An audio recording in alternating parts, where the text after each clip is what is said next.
War criminals, murderers, rapists, and drug dealers, the accumulated trash that Canada failed to filter out for too many years. Things are changing.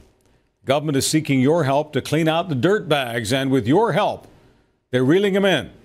Public Safety Minister Vic Toews has been generous in his praise. The initiative today came as a result of some of the efforts, I think long-standing efforts of a local reporter, Tom Godfrey, a Sun reporter in Winnipeg, Tom Broadbeck, who dealt with a serious convicted criminal who should have been removed years ago, but due to the appeals process kept on staying in the country. Tom Broadbeck was very instrumental in pushing CBSA to get the picture released. That individual was apprehended, I think, in less than 48 hours and eventually removed. Sun Media's special investigators have always been on your side. That's why we're here. We're here for you. The tireless Tom Broadbeck in Winnipeg is on assignment, but Sun investigators Tom Godfrey and Joe Warmington have taken some time to join us from Toronto. Tom, Joe, thanks very much for this. No problem, Charles. Thank you, Charles. Now, Tom Godfrey, first of all, I want to ask you, were you at all embarrassed by the glowing piece that your colleague Joe Warmington wrote about you? You're not one for self-promotion. You're not one who's crazy about promotion. What was your take on that wonderful piece that Joe wrote in his column this week in Sun Media? Well, Charles, I can handle Joe because I know what Joe's coming from. We go back a long ways, many years. That I can handle. I knew it was coming. But what took me by surprise was what the Minister Toews, what he said at the beginning of the press conference, singling me out, and the company and all that. That kind of took me by surprise, big surprise. All right, just before we talk about Toews specifically, Joe Warmington, you don't do a lot of columns like the one you posted last night, ran in Sun Media newspapers today. What was it specifically about what happened here that made you say something you probably wanted to say for many years about your buddy Tom Godfrey? Well, first of all, the envelope with $500 came this morning. That helped, but and I will pay tax on it. But no, I think what it is that I have a great respect, obviously for the Tom in Winnipeg and this Tom, who I've known for about 21 years or 22 years, and I watch him from across. We sit near each other, and I've learned a lot from him, how he handles his interviews, and how he's able to cultivate sources, keep them sources. You never know who they are. And so I have great admiration for him. And I've always wanted to write a column on him because he's a real character. A lot of the good stuff I couldn't put in. But when I heard Minister Toews say that, I've never heard that in my whole career. And it was true. It was Tom's question that asked it, that started this. And as a result, the country's safer. So I thought it was a natural story. It wouldn't have mattered who he said it about. I would have done this column. Charles, I'm very privileged too, because as you know, Joe does not do these kind of columns very often. He's a hard-hitting guy, and so I was very touched that he would single me out. I heard him all evening asking around, poking around, asking questions. I knew something was coming up, but after all, he's my friend. All right, Tom Godfrey, take me back to the precise moment. What was happening when you were prompted to ask the big question? And I mean big, because this isn't about journalism. It's about public safety, and you have made a huge contribution to public safety in the country. So take us back there. It was back in June, late June, July. And they had an organized tour of the Canada Border Services, one of the great big facilities there where they deport hundreds of people. And the official that was giving us a tour of the place was bragging about how good they are and how many people they're deporting. So I asked him, point out, how many war criminals are you doing? And I was surprised. He said 50. And I was really surprised by that. I held on to that, and I didn't want to make a big deal until the next day, until it was all over. Then it hit the newspaper. All right, so the Canadian border people are doing some bragging about the kinds of folks that they're throwing out, and you're asking them, well, what about war criminals? And they say 50? Yeah, that's correct. Yeah, the fellow was just high on himself, just trying to get the message out and how good they are, and how great they are, and what have you. Yes, and he told me that, and he went to explain a little bit more. But I just held on to the information. I didn't want to make a big deal out of it and let everybody find out where we were coming from until the next day. And now, did he indicate that he wanted to deport 50 or that they had deported 50? No, he indicated I had flat out how much they were looking for, how many he estimates in the Toronto area, and as far as war criminals that they were searching for, and he said it was around 50. So the bragging, if we can call it that, was all about them talking about how they were focused on 50, not on how they'd gotten them out of the country. No, how they're searching for these guys. He went on to say they had gotten, a certain amount out, but at the end of the day, they were looking for these 50.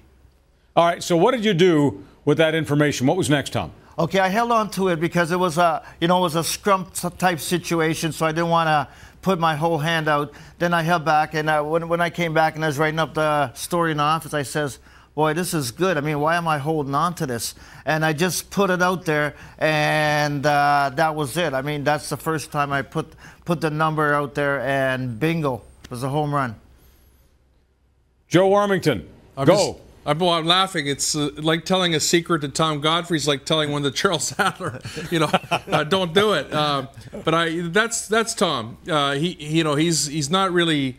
He's not telling the whole story there. He knew what he was going for. He asked it, and he knew what it meant. As soon as he got back, he started digging through his files because he's been covering this beat, Charles, for 20 years, and he knew who some of these people would be. And, Minister Toews told me personally right in this studio yesterday that he wasn't aware to the extent of what this was. And because Tom pushed it, and Sun Media and the Sun News Network pushed it so much that he looked at his own people and said, look, we have to get this out.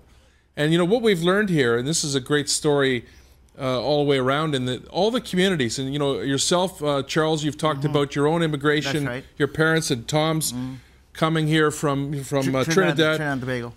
This is a country, and my background being British and Irish and Scottish, it's a country of immigrants that come together and do a great thing. But the one thing that we all agree on is the people that cheat or that are rotten or that are murderous and dangerous or are wanted in their own countries, we're not interested in them.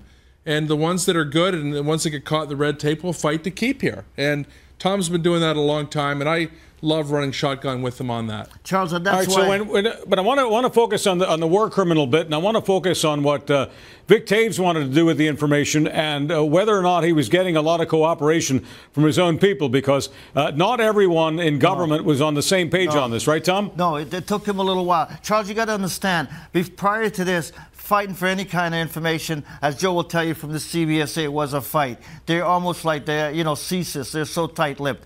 But now, before this came on, I was even surprised this bureaucrat gave us that information. That was like really surprising. But yes, Toews had to go and fight the bureaucrats there. He had to confide in the lawyers, say, hey, why can't this be done? Put his foot down, and it took several days, several weeks actually, before that, the list came out and the numbers and the identities of these people.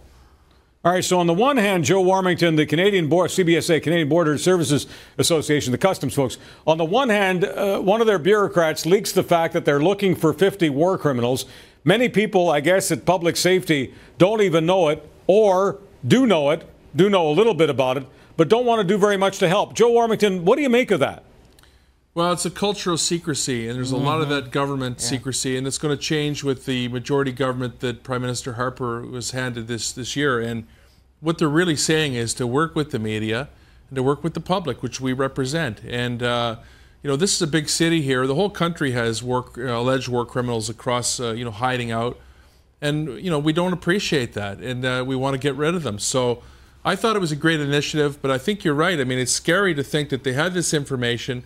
Maybe they're overwhelmed. I don't know, Tom. Are they under staff there, or what's the story? Well, for a long time they said they were, but because of the problem, because of what we did, Charles, all together at Sun Media here, we've since learned that there's 1,400 foreign criminals that's out there. There's a 30+ war criminals. There's an extra 9,200 refugee claimants that go underground every year, and on top of that, there's 44,000 illegal immigrants across the country. That's what we've since learned. All right, so here's the deal.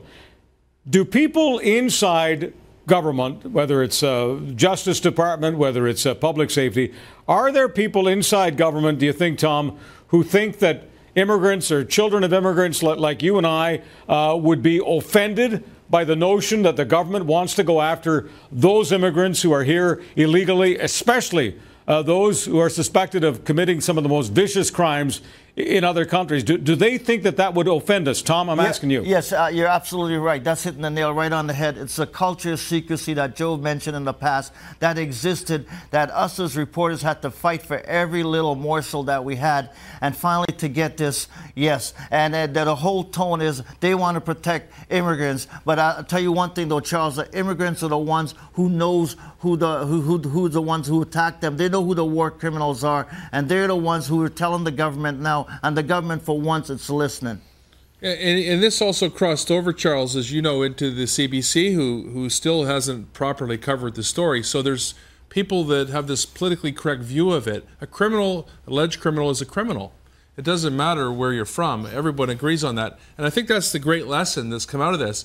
In addition to your other probing, which is what Vic Toews is sending a message to the bureaucrats, is look, you work for me, and I'm going to tell you how it's going to be, not the other way around. And they're not used to a minister like that who knows where the bodies are buried, if you will, and says, you're not going to snow me. And, for him to go and call out the Winnipeg Tom and the Toronto Tom like that, that's unprecedented. I've never seen that before. It is absolutely unprecedented. It involved a little bit of trust. Imagine that. Some members of media and some members of government trusting each other, working as a team, and 7 scumbags are now out. And Tom Godfrey, do you have any doubt in your mind that based on all the information that's out there, the websites, the pictures, Canadians coast to coast looking for these guys, do you have any doubt that the 7 will become 8, 9, 10, 11, and on and on? Charles, this story will be around long after you're gone, I'm gone, Joe's gone. I mean, there's so many legs to this. There's a lot of people to be caught. And in this day and age of Google, where you can just pull things up and look and call that number, no, there's going to be lots more, maybe dozens that's going to be arrested.